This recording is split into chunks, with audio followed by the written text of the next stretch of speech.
ધરપકડ। લીલાશાહ ગરવી ચોક મેદાનમાં ખૂનની કોશિશના ગુના કામેના આરોપીઓને ગણતરીના સમયમાં પકડી પાડતી ગાંધીધામ એ ડિવિઝન પોલીસ। તારીખ 26 ફેબ્રુઆરીના રોજ ગાંધીધામના લીલાશાહ ગ્રાઉન્ડ ખાતે ક્રિકેટ પ્રેક્ટિસ દરમિયાન અજાણ્યા યુવકોએ ક્રિકેટ કોચ અને એક બાળક પર હિંસક હુમલો કર્યો હતો। કોચ છોકરાઓને કોચિંગ આપી રહ્યા હતા ત્યારે અજાણ્યા યુવકે ગાળો ગપાટા બાદ મારામારી શરૂ કરી દીધી હતી। સમગ્ર ઘટના સીસીટીવી કેમેરામાં કેદ થઈ હતી। પોલીસ મહાનિરીક્ષક ચિરાગ કોરડિયા અને પૂર્વ કચ્છ એસપી સાગર બાગમારની સૂચના હેઠળ પીઆઈ એમડી ચૌધરીની ટીમે સર્વેલન્સ સ્ટાફની મદદથી સુંદરપુરી વિસ્તારમાં રહેતા હનીફ હાસમ સાયચા અને નાઝીર નૂર મોહમ્મદ નોતિયારની ધરપકડ કરી।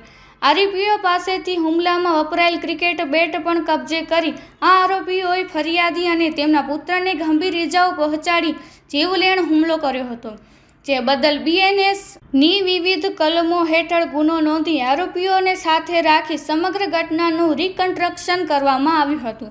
આ કામગીરી ડિવિઝન પીઆઈ એમડી ચૌધરી અને સર્વેલન્સ સ્ટાફના પોલીસ કર્મચારીઓ દ્વારા કરવામાં આવેલ છે। રિપોર્ટ બાય ભારતી માખી જાણી, ગાંધીધામ।